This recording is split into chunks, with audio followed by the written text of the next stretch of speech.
Hey guys, it's Jess. Welcome back to my channel. It has been a minute, but we're on quarantine for coronavirus, so I thought what better way to get back into YouTube than by doing a tutorial. My friends are always asking me to either do their makeup or show them how. So this is a tutorial on this look.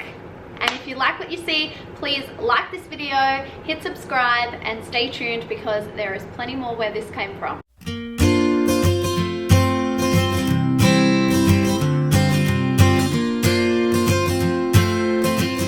Okay, so the first step in any good makeup routine is good skincare. So I have cleansed my face this morning with just a gentle cleanser. The next step I'm going to do is to moisturize. It is just a hydrating light moisturizer. So I just literally apply that all over. If you're particularly oily or particularly dry, then I would definitely recommend using a primer. But with your primers, you need to make sure that whatever you're using is compatible with your foundation. So primer can be a little tricky sometimes. Speak to the girls at Sephora or Mecca and they can definitely help you out with that. Okay, so my next step is eye primer. I've been using this Gaspar Cruz Cosmetics eye primer, but the MAC paint pots are also really amazing. I just basically apply this to my entire lid and I just use my finger. I don't mind it for the odd product here or there, but guys, if I found out you're applying your foundation with your finger, you're in trouble. You just do not get the right finish. So I'm going to be using the Tartelette Amazonian Clay palette. I have found you don't need to spend a lot of money on brushes. As long as they're nice and soft, you can get away with most brush brands.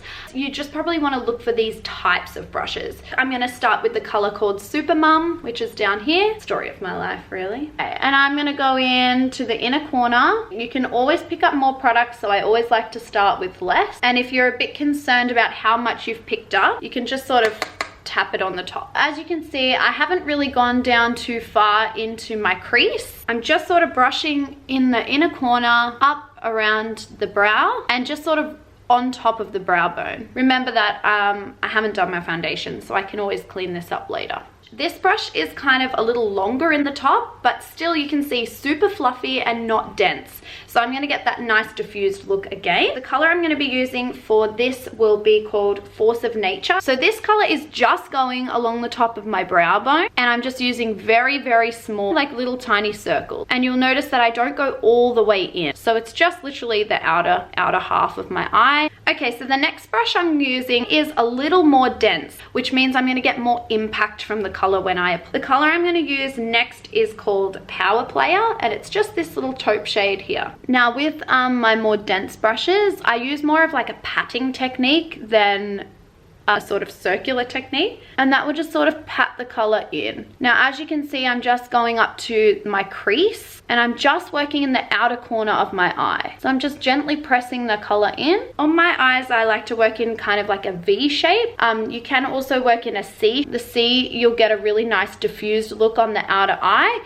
With the V shape, you get a bit more of a sharper line. Okay, as I go, I just sort of check over both eyes and make sure they're looking even. Okay, next I will move down to a detailing brush. It's still soft, but it's quite a lot more dense than the other brushes. So I can use darker colors, and you just want to be really careful about your placement and really careful about your application, because these will ruin everything for you if you use them wrong. I'm going to go in with Multitasker, which is this chocolatey brown kind of color here. So it's right on the top, not on the sides, because I don't want to make a mess and I want to be able to have full control of what I'm doing. Definitely tap that off. And then I'm just going to go right in at the lash line, right on the outer edge. I'm just going to place my brush here and just do a little gentle sweeping motion upwards. It's just to blend the color. It's not actually to create more pigment in that area, but really focusing your dark colors on the outer corners. Now generally at this point, I will actually go back to my fluffy brush and I'll actually go back in and do my transition shade again. So the color I used as my transition shade was called Force of Nature. I'm going to go back in, tap it off, and go back into that brow bone area. And you can see like it just blends it out, softens the colors, and adds a little more drama and dimension to that brow bone. Makeup is the only drama I like in my life. Now, if you like, you can go in with a liner brush. So for this one, I will use the black in this palette, which is called Fashionista. This is just a really nice way to add dimension at the lash line. And you'll notice that I don't actually bring any liner onto the inner corners of my eyes because it closes the eye down too much. So I literally only use this on the outer corner up to the center of my eye. At the moment, I am using Too Faced Peach Perfect, and the color match for my skin is perfect. So shout out to my gal at Mecca who matched my skin. This shade is called Almond. I have never skimped. I always buy the OG beauty blender because there is nothing like it. It is worth the extra money, and for the love of God, girls, wash your bloody beauty blender, because I swear if you apply this dirty, you will get bacteria in your skin, and ain't nobody got time for that.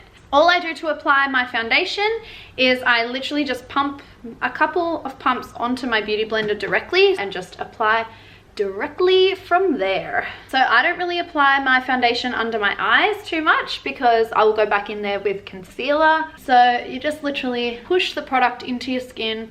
You want to make sure your beauty blender is wet, so there's really no excuse for not washing this thing every time you use it. Now, the key to a really good foundation blend is that you blend from the center of the face out so that you're not applying excess product to the edges of your face. Don't usually need a lot of coverage there. So you're really only using the excess of what's on your beauty blender to blend into your jawline and a little bit into your hairline as well. So the next step is concealer. I've been using the Huda Beauty concealer and I really like it. It's very good coverage, and girl, I need it. These bags are not Louis Vuitton under my eyes, so Mama needs all the coverage she can get. The shade I'm using is called Cotton Candy because your gal white AF. It has this little tip on it which makes it really easy to apply, and you want to work quickly with this one because it dries hella fast. Going back in with my beauty blender, and I just literally push it into my skin, and then you can just sort of bring it down a little bit. You want to work in like a triangle type shape, and I also like to choose a concealer that is slightly lighter than my skin tone for that brightening effect. So our next step is setting powder. My all-time favorite setting powder is Laura Mercier powder with my beauty blender, and I just literally dab it in. You can go pretty hardcore with this, but just keep in mind that the more powder you use, the more white your face gonna look. This is translucent powder, so technically it doesn't have a color, but I always think it does make you look a little more white. Just keeping in mind that you want to apply as little product as possible. So I'm really always trying to not layer too many things on top of one another if I can. So when I'm applying my foundation, as I said, I don't apply to the under eye area because concealer is going to go there anyway. So I don't really ever set through here. I just kind of don't see the point when I'm going to put a powder product, aka blush, on the top anyway. So try and avoid unnecessary product if you can. Okay, the next step is contour, and I am by no means a hardcore contour girl, and I always prefer to use a powder contour. My favorite is the Benefit Hoola. I'm using an angled brush. I just literally dab it in, and I always tap off because this product can go really dark. Now, the way that I like to contour is that I will suck my cheek in, and I draw a line from the edge of my mouth to the top of my ear, and I don't go all the way down to my mouth, just to where when you smile you see how you have that little apple of your cheek just sort of underneath there. See where that natural shadow is? Basically that's all you're going to follow. Contouring and highlighting are literally just doing what light would do. So you want to contour areas where shadows would naturally fall and highlight areas where light would naturally fall on your face. Super soft, super gentle, and as you can see there is a bit of a harsh spot there. That can happen sometimes. It happens frequently to me, but we can blend it back out later. But that's what I'm saying about being really careful about how much product you're using, because it's pretty easy to go in too heavy-handed and end up looking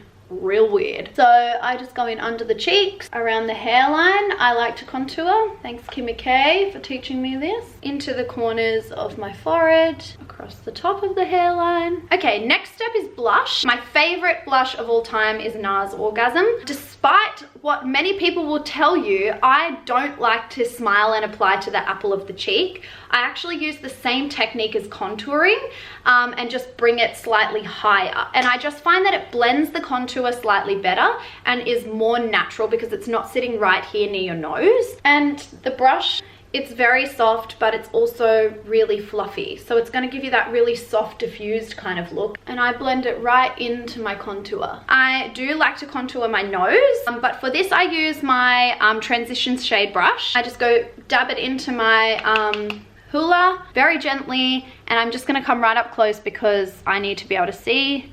And I just go right down the sides of my nose. Now this can look a little dark initially, but you'll be surprised how quickly you can blend this out. But nose contour is everything. So usually I'll go back with my beauty blender and just dab onto the edges, and it softens the color out. I have found the holy grail of highlighters. This is the MAC Hyper Real Glow palette, and holy moly, there's nothing like it. So this is what it looks like on the inside. Oh my lord. This is a Morphe brush. It is the M510. You can see that it's super fluffy, so it disperses the product really softly. So for highlighting, I just go just along the top of my cheekbone. Okay, and this is where the magic happens, guys. Just a tiny little bit along the center of the nose. And then I use my fingertip, and I will use that for the tip of my nose and the top of my lips. And then if I'm feeling super playful, I'll just use a little bit on the inside of my eyes. Next step is lashes, my favorite. I have a feeling they might be Huda, and I must say Huda lashes are expensive, but they are such good quality. These lashes are pretty extra, but I was like, look, we're going for a relatively soft and natural makeup look. Let's make it pop with some lashes. I like to use the Huda Beauty lash glue. Again, I haven't found a product like this. It's very fast drying. It makes them stick. Like, I don't get that inner corner lift that is such a painful experience with strip lashes when I use this glue. You really need to let some of your lash glue dry down before you start trying to apply. Just be patient. It's not easy to apply lashes on yourself, and in all honesty, it's a skill that even took me a long time. I can apply lashes like that to somebody else, but on myself, I still battle with strip lashes sometimes. Don't be too hard on yourself about it. Just keep practicing. I find looking down to be the best way to apply lashes, and I usually apply in the center of my eye first, and then work to the outer corner and then to the inner corner. Okay, so that's one eye done. And my probably #1 tip with lashes is to wait for your glue to dry down and become tacky, because if you apply it while it's too wet, they just slip straight off. Now those are some lashes, my friend. They are amazing. Okay, so then to blend in my lashes, I do like to use a little bit of mascara, but for blending in lashes, you don't really need a super high quality one. It's literally just to blacken your lashes to blend them in. Why do we always make that strange face when we apply mascara? Like, we always go, why do we do that? It's so weird. And then my final step in my makeup would be my lip. So I'm using the Model Rock Vivid Lip Shapers, and the color of this is Honey Glam. I like a nice soft nude lip. That's my personal favorite, and I love a colored lip. But for a softer, more natural look, I am really loving this method lately. So all I will do is line my lips. I don't usually overline much. For the most part, I generally just follow the natural shape. I don't like to line all the way down, and that's why I like nude liners, because I like to just sort of line about halfway down. So it's more so just my Cupid's bow that I'm accentuating. And then my bottom lip, I will pull back, and then I just sort of run the color over onto my lip. And then at the moment, I've gone right back to high gloss. It's called Lip Deluscious from Mecca. This is a great lip gloss. It's super high shine. It wasn't expensive, and it's just really easy to throw in your handbag. So as I said, my eyebrows are freshly tinted, and I think that overdoing your eyebrows is a crime. I've been using this, the brand is called E. I'm sure this came from Mecca, and I'm literally just going in with this and brushing all my hairs upwards because I'm really liking that fluffy editorial look at the moment. I'm dying to have my brows laminated, so if anyone knows of anyone that's really good on the Gold Coast, hit me up. As you can see, I'm just brushing all the hairs up,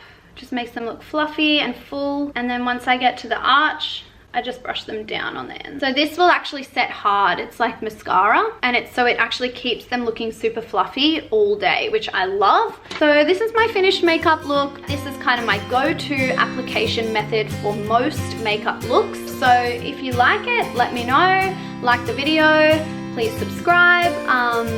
But if you have any questions or you have any suggestions for another video, let me know. But yeah, this is is it.